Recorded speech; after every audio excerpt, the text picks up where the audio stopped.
Good morning friends, Bengal পিজনের তরফ থেকে সবাইকে স্বাগত। তো শুরুতেই বলবো যে ওয়েদার খুব খারাপ। যাদের যাদের ঘরে বাচ্চা আছে একটু সাবধানে থাকতে হবে। আমার ঘরেও রয়েছে, সেগুলো দেখাবো। তো আগে প্রথমে বলছি যে অনেকেই দেখছি ভিডিও ছাড়ছে সানগ্লাস পরে, ওয়েদার ভালো, দারুণ ওয়েদার। ওয়েদার তো কারোরই ভালো না, আমি কলকাতার থেকে বলছি। ওয়েদার খুব খারাপ, ঠিক আছে? তো আগে একটা শখ করে নিই, তারপরে আপনাদের বাদ বাকি কথাগুলো বলছি। সানগ্লাস পরে চলে এসেছি, আমিও পায়রা দেখাচ্ছি। এই যে দেখে নাও, 7 পরের পায়রা আছে, এটা বাচ্চা পায়রা।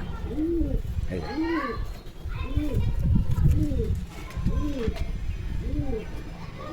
এই তোমাদের শো করছি চোখ। এই যে নর পায়রা আছে, ঠিক আছে? তো পায়রা দেখাচ্ছে, সবাই সব কিছু দেখাচ্ছে। মেন জিনিসটা যেটা দেখানো হচ্ছে না, সেটা আমি তোমাদের জানাবো। ভিডিওটাকে কন্টিনিউ রাখবে, খুব দারুণ ভিডিও হতে চলেছে, ঠিক আছে? আগেরটা নর দেখালাম, এবার মাদি দেখাবো।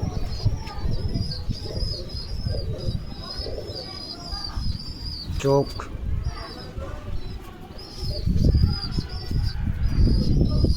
পর, এরপর নখ, লেজ তুলছে, এখনও পুরোপুরি তুলে 4-5টা লেজ তুলেছে।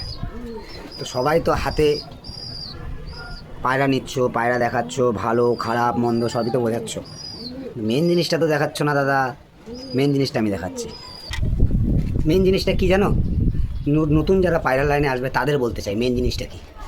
মেন জিনিসটা হলো, আগে তোমার আগে হাতে পায়রা নেওয়ার আগে ঝাঁটা আগে তোমাকে নিতে হবে ভাই। কেন জানো? এই যে ঝাঁটা আর বালতি আমি নিয়েছি, বর্ষার প্রথম থেকেই শুরু করেছি। 2 দিন 3 দিন যেতে পারে না দাদা, হেগে হেগে ভর্তি করে দিচ্ছে গো দাদা। দেখবে কি অবস্থা হয়েছে, দেখাচ্ছি। দেখেন শালারা কি হাগান হয়েছে। এই দেখেন, 3 দিন হয়েছে পরিষ্কার করেছি, আবার করতে হবে। যদি তুমি তোমার পায়রাকে ভালো রাখতে চাও, তোমাকে করতে হবে আগে ঝাঁটা ধরা শিখতে হবে দাদা।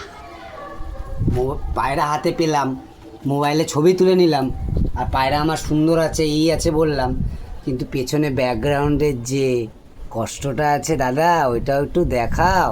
সবাই তাহলে জানতে পারবে, নতুন যারা পায়রার লাইনে আসবে। নাহলে 2 দিন পুষবে, 3 দিনের দিন ছেড়ে দিতে হবে তাকে। রোগ শোক ধরে যাবে, পায়রাগুলো শুধু শুধু মরে যাবে। একটা পায়রা কিনতে এখন অনেক টাকাই লাগে, 200-300 টাকায় এখন পায়রা পাওয়া যায় না। আর যারা 200-300 টাকার পায়রা কিনছে তাদের জন্যও এটা ভিডিওটা। তো আগে দেখে নাও কীভাবে করতে হবে। জল দাও ভালো করে।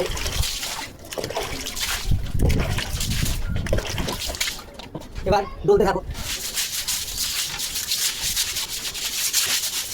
ভিডিও এখানে শেষ না, আরো ভিডিও আছে।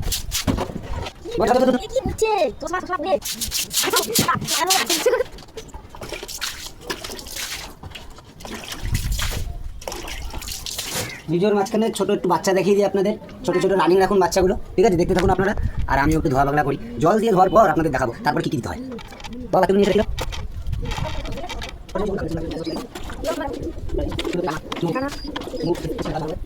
দর্শকরা দেখুক, আর এই রাগ করবি না, এই গাছটা একটু ছেড়ে দিবি, ভালো করে আমাকে একটু দেখাবি, পরিষ্কার করতে হবে। দেখুক কীভাবে পরিষ্কার করছি।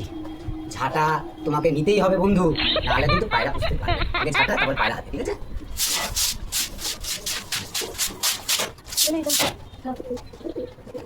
শীতে কি উঠবে দাদা? একটু দেখবেন।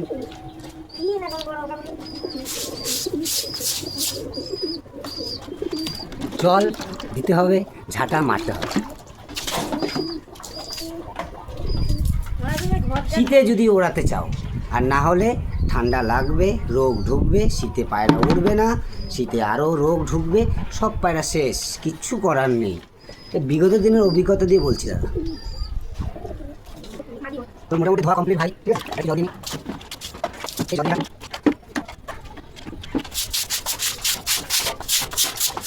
আবার বলছি, ঝাঁটা কিন্তু তোমাদের ধরতে হবে ভাই। এটা কিন্তু সুখের দিন না, পায়রা পোষা মানে তোমাকে ঝাঁটা আগে ধরতে হবে, ঠিক আছে?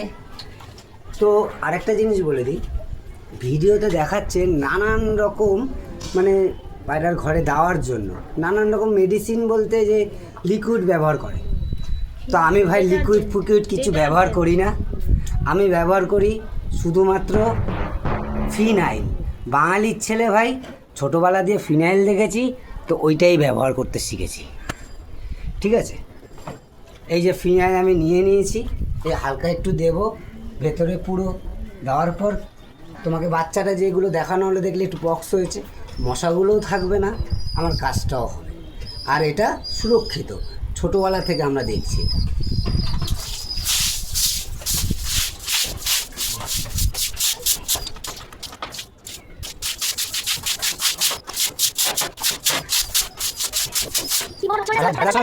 ঝাঁটা দেওয়ার সময় বুঝতে হবে না,